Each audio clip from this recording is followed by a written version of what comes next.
અંબાજી ડાંગમાં જોરદાર વરસાદ ખાબક્યો, સૌરાષ્ટ્રમાં વરસાદી માહોલ જામ્યો। યાત્રાધામ અંબાજીમાં પણ વીજળીના જોરદાર કડાકા ભડાકા સાથે ફરી વરસાદે પધરામણી કરી। ચોમાસા પહેલા જાણે કે મેઘરાજા મન મૂકીને વરસવા ઉતાવળા બન્યા। વરસાદ એટલો અનરાધાર ખાબક્યો કે અંબાજીના રસ્તા પર સૈલાબ જેવી સ્થિતિ સર્જાઈ। પાણી ભરાતા કેટલાક વિસ્તારોમાં વાહન ચાલકો અટવાયા। વરસાદનું જોર વધતા અંબાજી નીચાણવાળી વિસ્તારોની અંદર પાણી ભરાવાની શરૂઆત થઈ ગઈ। પ્રી મોન્સૂન એક્ટિવિટીના ભાગરૂપે પડી રહેલો આ વરસાદ ખેડૂતોને રડાવી પણ રહ્યો છે, કારણ કે આ વિસ્તારમાં હાલ બાજરી, અડદ, મગ, તલ સહિતના પાકોનું વાવેતર થયેલું છે, જેમાં નુકસાનીની આશંકા છે। દક્ષિણ ગુજરાતમાં ચોમાસું બેસી ગયું હોય એમ સતત ત્રીજા દિવસે વરસાદ ખાબક્યો। ડાંગના આહવામાં જોરદાર પવન સાથે વરસાદ વરસ્યો। સોમવારથી લઈને સુધીમાં દરરોજ બપોર બાદ આહવામાં મેઘરાજાએ પધરામણી કરી। પવનના સુસવાટા સાથે બુધવારે પણ થોડા સમય માટે મેઘરાજાએ તાંડવ મચાવ્યું। અસહ્ય ગરમી વચ્ચે પ્રવાસીઓ ખુશખુશાલ થયા, જોકે ખેડૂતોને ઉનાળુ પાકમાં નુકસાનીની આશંકા છે। આ તરફ સૌરાષ્ટ્રમાં પણ બપોર બાદ વરસાદે હાજરી પુરાવી। જૂનાગઢમાં બપોર બાદ વાતાવરણમાં પલટો આવ્યો। વાદળછાયા વાતાવરણ વચ્ચે વરસાદ વરસ્યો। આઝાદ ચોક, માંગનાથ ચોક, વણઝારી ચોકમાં વરસાદી ઝાપટા પડતા અસહ્ય બફારાથી લોકોને રાહત મળી। જોકે આંબાવાડીઓમાં કેરીના પાક ખરી જતા ખેડૂતો ચિંતાગ્રસ્ત બન્યા। પોરબંદર જિલ્લામાં પણ વરસાદી માહોલ જામ્યો। નાગકા, રામવાવ, બગવદર ગામે પવન સાથે વરસાદી માહોલ જોવા મળ્યો। પોરબંદરના ગ્રામ્ય વિસ્તારોમાં વરસાદ ખાબકતા ખેડૂતોના ઉનાળુ પાક પર મોટી આફત આવી પડી। રણ પ્રદેશ કચ્છમાં પણ ચોમાસું જામ્યું હોય એવા દ્રશ્યો સર્જાયા। સતત ત્રીજા દિવસે કચ્છના કેટલાય વિસ્તારોમાં વરસાદી ઝાપટા ભીંજાઈ ગયા હતા। ભચાઉ, અબડાસા, નખત્રાણામાં વીજળીના ભડાકા સાથે વરસાદ ખાબક્યો। આ તરફ અંબાજીમાં વરસાદી માહોલ છવાયો। ધીમી ધારે વરસાદ વરસતા અંબાજીમાં યાત્રિકો ભીંજાયા।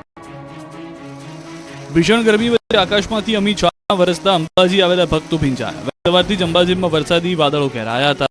બપોર બાદ આ વાદળો વરસાદ બનીને વરસ્યા। 2 થી 3 દિવસથી અંબાજી પંથકમાં વાદળછાયું વાતાવરણ હતું, ત્યારે આજે વરસાદ વરસતા લોકોને કાળઝાળ ગરમીમાંથી રાહત મળી।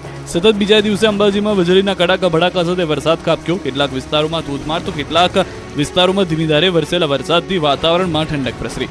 જોકે વરસાદથી ખેડૂતોની ઊંઘ હરામ થઈ ગઈ, કેમ કે ઉનાળુ પાક પર આકાશી આફત વરસતા ખેડૂતોને નુકસાની સહન કરવી પડે તેવી પરિસ્થિતિ છે। બાજરી, અડદ, મગ, તલ સહિતના પાકને નુકસાનની ભીતિ છે। ભર ઉનાળે વરસેલા વરસાદે ડાંગ જિલ્લા જાણે કે ચોમાસાની યાદ અપાવી દીધી। કેટલાય દિવસોથી ડાંગમાં વરસાદી માહોલ સર્જાયેલો છે। બપોર બાદ કાળા ડિબાંગ વાદળો આવી ચડ્યા અને સાંજ પડતા તો ચોમાસા જેવો વરસાદ વરસ્યો। ધીમી ધારે વરસાદ વરસતા લોકોને ભીષણ ગરમીથી રાહત મળી। ભારે બફારા બાદ સાપુતારા અને આસપાસના વિસ્તારોમાં વરસાદી માહોલ સર્જાયો। ગુજરાતમાં માત્ર ગિરિમથક સાપુતારામાં વરસતા વાતાવરણ ખુશનુમા બની ગયું। અતિશય ગરમીમાં વરસાદ પડતા વાતાવરણમાં ઠંડક પ્રસરી। જોકે ડાંગર, વરાઈ, નાગલી જેવા પાકોને નુકસાન થવાની ખેડૂતોમાં ભીતિ છે। વલસાડ જિલ્લામાં સતત ત્રીજા દિવસે વાતાવરણમાં પલટો આવ્યો હતો। આજે પણ જિલ્લામાં અંતરિયાળ વિસ્તારની અંદર કમોસમી વરસાદ વરસ્યો। ધરમપુર અને આસપાસના વિસ્તારમાં આજે પણ ખૂબ જ ભારે પવન સાથે તોફાની માહોલમાં વરસાદ વરસ્યો તો કેટલાક વિસ્તારોમાં કરા પણ પડ્યા। ધરમપુરના બોપી, નળગદરી અને હનુમંતમાળ વિસ્તારમાં તો કમોસમી વરસાદ વરસ્યો અને ભારે પવન સાથે વરસ્યો। છેલ્લા 3 દિવસથી જિલ્લામાં બદલાયેલા વાતાવરણ અને વરસાદને કારણે કેરીના પાકને નુકસાનીની ભીતિ સેવાઈ રહી છે। આથી ખેડૂતો ચિંતાનો માહોલ છે। હજુ પણ જિલ્લામાં વરસાદની હવામાન વિભાગની આગાહી યથાવત છે। આ તરફ અમરેલીથી વધુ એક મહત્વના સમાચાર। અમરેલી કાઠીના અંબરડીમાં ફૂંકાયો ભારે પવન। આ દ્રશ્યો આપ જોઈ રહ્યા છો। વંટોળિયું જોવા મળ્યું છે અમરેલીમાં। ધૂળની ડમરીઓ ઉડતા સ્થાનિકો મુશ્કેલીમાં મુકાઈ ગયા છે। આ પહેલા અમરેલીના કેટલાક બાબરા સહિતના વિસ્તારો એવા છે કે જ્યાં આગળ વાવાઝોડા સાથે પવન જોવા મળ્યો છે અને અહીંયા આગળ રેતીલું તોફાન આવી ગયું હોય તે પ્રમાણે વંટોળિયું જોવા મળ્યું છે। વાવાઝોડું તેની સાથે સાથે વીજળી। સ્થાનિકો જે મોબાઈલની અંદર આ વિડીયો શૂટ કરી રહ્યા હતા તેઓ ઉચ્ચાર કરતા જોવા મળી રહ્યા છે, કારણ કે કોઈ પણ વિચાર્યું નહીં હોય કે ભર ઉનાળે આ રીતે પરિસ્થિતિ જોવા મળશે। પશુધન ત્યાં જોવા મળ્યું છે। આ વંટોળિયું આવતાની સાથે સાથે લોકો ત્યાં ઉભા હતા અને આ વીજળીનો કડાકાના દ્રશ્યો અહીંયા જોવા મળશે। આ બ્લાસ્ટ થયો હોય જાણે વીજળીનો તે પ્રમાણેની પરિસ્થિતિ અમરેલીમાં જોવા મળી છે। લાઠીના આંબરડીમાં આવા દ્રશ્યો જોવા મળી રહ્યા છે।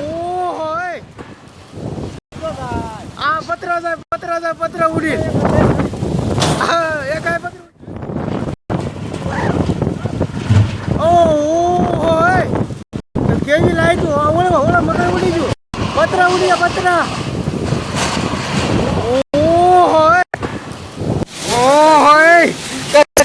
એટલી ધૂળ ધૂળ આમ જો ઓલા પણ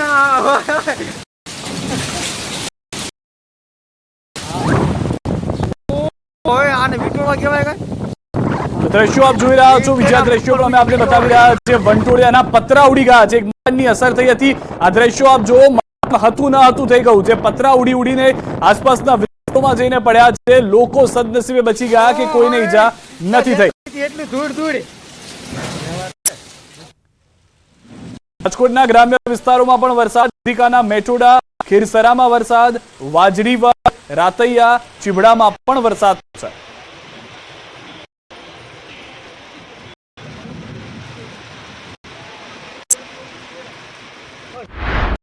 વરસાદ બાદ હવે હીટવેવ સહન તૈયાર રહેજો।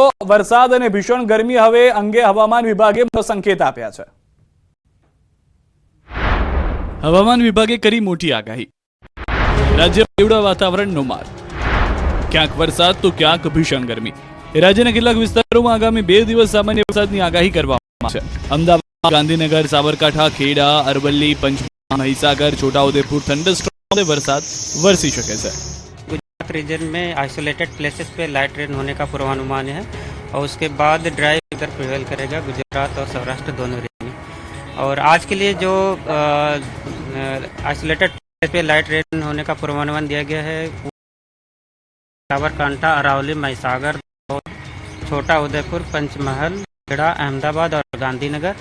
और लाइट रेन के साथ साथ थंडरस्टॉर्म भी आइसोलेटेड प्लेसेस पे होंगे। માત્ર વરસાદરૂપી આફત જ નહીં, પરંતુ આકાશમાંથી આગળ પણ વરસશે। હવામાન વિભાગે આગામી 3 દિવસ હીટ વેવની આગાહી કરી છે, એટલે થોડા દિવસ ઠંડક બાદ લોકોને ફરી કાળઝાળ ગરમી સહન કરવી પડશે। આગામી 5 દિવસ દરિયાકાંઠા વિસ્તારમાં ભેજવાળા અને ગરમ પવન ફૂંકાશે। तो हीट वेव आज कल और परसों डे 1, डे 2, डे 3 के लिए गुजरात रीजन में वलसाड़ और सूरत के लिए हीट બાબરામાં ભારે પવન સાથે વરસાદ ખાબક્યો। વરસાદના દ્રશ્યો એવા સામે આવ્યા કે જાણે મિની વાવાઝોડું ફૂંકાઈ રહ્યું હોય। પવનની તેજ ગતિ અને બીજી તરફ વરસાદનું આક્રમણ। બાબરામાં ભારે વરસાદથી ચોમાસા જેવો ઘાટ ઘડાયો। બિપોરજોયમાં જે રીતે પવન ફૂંકાયો હતો, જે રીતે તોફાન આવ્યા બાદ વાવાઝોડાએ પરિસ્થિતિ કરી દીધી હતી, તે પ્રમાણેના દ્રશ્યો અમરેલીની અંદર પણ જોવા મળ્યા છે। આ દ્રશ્યો આપ જોઈ રહ્યા છો કે આજના જે અત્યારના દ્રશ્યો છે, જે અમે આપને બતાવી રહ્યા છે। ભારે વીજળીના કડાકા ભડાકા થઈ રહ્યા છે। બીજી તરફ પવન આપ જુઓ તો જાણે વાવાઝોડું ત્રાટક્યું હોય તે પ્રમાણેની પરિસ્થિતિ છે। ઘરની અંદરથી લીધેલો આ વિડીયો છે, તેમાં પણ વ્યક્તિ મોબાઈલમાં વિડીયો શૂટ કરતા સમયે હાથ કાપતા હોવાની વાત કરી રહ્યા છે।